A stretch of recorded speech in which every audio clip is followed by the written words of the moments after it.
Hello दोस्तों, क्या हाल है। आज तारीख है 12 मई 2026, दिन मंगलवार।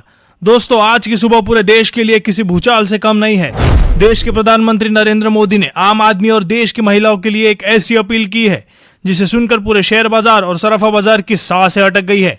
इसके साथ ही पीएम मोदी की सुरक्षा में एक ऐसी भयंकर चूक सामने आई है जिसने इंटेलिजेंस एजेंसियों की नींद उड़ा दी है। दोस्तों, आज की इस हाई ऑक्टेन फटाफट न्यूज बुलेटिन में कोई फालतू बात नहीं होगी। सीधे बात करेंगे उन 5 भयंकर और 100% असली ब्रेकिंग खबरों की जो आज पूरे दिन टीवी चैनलों को हैक करने वाली है। पीएम मोदी का पेट्रोल और सोने पर ऐतिहासिक ऐलान। बंगाल के नए सीएम शुभेंदु अधिकारी का पहला और सबसे कड़ा फैसला। बेंगलुरु में पीएम के काफिले के रास्ते में मिले विस्फोटक। असम में हिमंता बिस्वा शर्मा का शपथ ग्रहण और तमिलनाडु में सीएम विजय की नई हुंकार। तो कुर्सी की पेटी एकदम टाइट कर लीजिए, वीडियो को अभी के अभी एक लाइक ठोकिए और चलिए डिकोड करते हैं आज की 5 बड़ी खबरें। दोस्तों, पहली और आज की सबसे बड़ी खबर सीधे आपकी जेब और हमारे देश की अर्थव्यवस्था से आ रही है। दोस्तों, मिडल ईस्ट में ईरान और अमेरिका के बीच जो तनाव चल रहा है उसका असर अब सीधा हमारे भारत पर पड़ने लगा है। कल शाम पीएम मोदी ने देश की जनता से एक ऐसी अपील की है जो इतिहास में कभी किसी प्रधानमंत्री ने नहीं की। पीएम मोदी ने देशवासियों से खुलेआम कहा है कि अर्थव्यवस्था और विदेशी मुद्रा भंडार फॉरेक्स को बचाने के लिए कृपया 1 साल तक सोने की खरीदारी बिल्कुल बंद कर दे। जी हां दोस्तों, शादियों का सीजन चल रहा है और पीएम ने अपील की है कि किसी भी फंक्शन के लिए कम से कम 1 साल तक सोने की ज्वेलरी ना खरीदे। इतना ही नहीं, कच्चे तेल की खपत को कम करने के लिए पीएम मोदी ने देश की सभी आईटी कंपनियों से अपील की है कि वह तुरंत वर्क फ्रॉम होम दोबारा लागू करे। दोस्तों, विदेशी तनाव के चलते देश को बचाने के लिए पीएम मोदी के इस ऐतिहासिक और भयंकर फैसले पर आपका क्या कहना है? क्या आप 1 साल तक सोना खरीदना छोड़ सकते हैं? कमेंट बॉक्स में जरूर बताएं। चलिए बढ़ते हैं दूसरी और सबसे भयंकर खबर की तरफ जिसने देश की सुरक्षा एजेंसियों में हड़कंप मचा दिया है। दोस्तों, देश के प्रधानमंत्री की सुरक्षा के साथ बहुत बड़ा खिलवाड़ हुआ है। बेंगलुरु से आ रही है सबसे ताजा और ब्रेकिंग खबर के मुताबिक जिस रास्ते से पीएम मोदी का काफिला गुजरने वाला था वहां से भारी मात्रा में विस्फोटक बरामद हुए। रातों रात नेशनल इन्वेस्टिगेशन एजेंसी की एक स्पेशल टीम दिल्ली की बेंगलोर पहुंच चुकी है और पूरे इलाके को सील कर दिया गया है। आखिर देश के सबसे सुरक्षित व्यक्ति के रूट पर यह विस्फोटक कैसे पहुंचे? इसके पीछे किस संगठन का हाथ हो सकता है? दोस्तों, इस खबर के सामने आने के बाद गृह मंत्रालय हाई अलर्ट पर है और खुफिया एजेंसी शहर के चप्पे चप्पे पर रेडार मार रही है। हमारी सेना और सुरक्षा बलों के लिए कमेंट में एक बार जय हिंद लिखकर उनका हौसला जरूर बढ़ाएं। दोस्तों, आगे बढ़ने से पहले एक छोटी सी रिक्वेस्ट, अगर इस वीडियो को आपने अभी तक लाइक नहीं किया है तो जल्दी से लाइक कीजिए और चैनल को सब्सक्राइब कर दीजिए। अब बढ़ते हैं तीसरी महाखबर की तरफ जो सीधे पश्चिम बंगाल की राजनीति से आ रही है।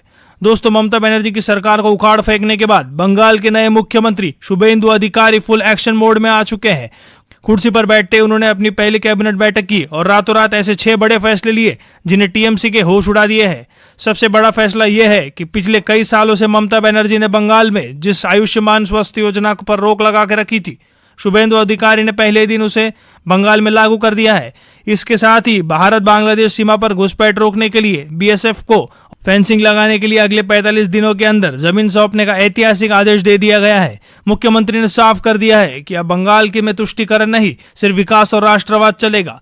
बंगाल के इस नए और कड़क एक्शन प्लान को आप 10 में से कितने नंबर देंगे? कमेंट में लिखकर अपनी आवाज उठाए।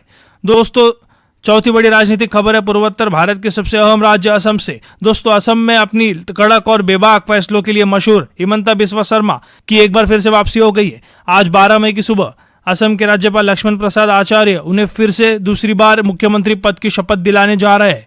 गुवाहाटी में शपथ ग्रहण समारोह को पूरी तैयारी हो चुकी है जिसमें एनडीए के कई बड़े नेता शामिल होंगे। हिमंता बिस्वा शर्मा ने साफ कर दिया है कि उनका तीसरा टर्म अब असम को देश के टॉप 5 राज्यों में शामिल करने के लिए और अवैध घुसपैठियों को जड़ से खत्म करने पर केंद्रित होगा। असम में हिमंत दादा की इस वापसी से विपक्ष में भी खलबली मच हुई है। आप हिमंता बिस्वा शर्मा को देश की राजनीति में कितना दमदार नेता मानते हैं? नीचे कमेंट्स में अपनी बेबाक राय जरूर दें।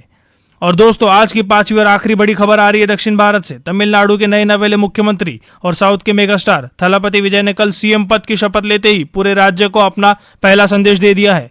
लाखों समर्थक के शोर और जश्न के बीच सीएम विजय ने साफ साफ लफ्जों में कहा है कि अब तमिलनाडु असली धर्मनिरपेक्ष और सामाजिक न्याय का एक नया युग शुरू हो चुका है। विजय ने अपने मंत्रियों को सख्त हिदायत दी है कि उनकी सरकार में महिलाओं की सुरक्षा और ट्रांसपेरेंसी से कोई समझौता नहीं होगा। हालांकि राजनीति में आते ही उनके विरोधियों ने उन पर हमला तेज कर दिया है, लेकिन विजय के फैंस के जोश 7वें आसमान पे है। क्या थलीपति विजय तमिलनाडु की तकदीर बदल पाएंगे? अपनी राय जरूर बताइएगा। तो दोस्तों, ये थी आज 12 मई 2026 की राजनीति, सुरक्षा और देश की अर्थव्यवस्था से जुड़ी 5 बड़ी खबरें जो दिल की धड़कनें बढ़ाने वाली है और भयंकर भी है। अगर आप भी सुबह सुबह बिना किसी फालतू बहस के सिर्फ सच्ची और काम की खबरें जानना चाहते हैं तो इस वीडियो को अभी के अभी लाइक करें और अपने हर दोस्त के साथ और व्हाट्सएप ग्रुप में शेयर करें, ताकि उन्हें भी पता चले कि आज देश में क्या होने वाला है। आपको आज का यह हाई ऑक्टेन न्यूज बुलेटिन पसंद आया तो वीडियो को एक बड़ा सा लाइक मारिए, और हाँ, अगर चैनल पर नए हो तो अभी वो लाल वाला सब्सक्राइब बटन तोड़ दीजिए और घंटी को ऑल पर दबा लीजिए, ताकि कल सुबह की सबसे तेज खबरें सीधे आपके फोन पर गिरे। आप देख रहे हैं मुंबई टुडे लाइव। मिलते हैं आपसे अगले अपडेट में। जय हिंद, जय भारत।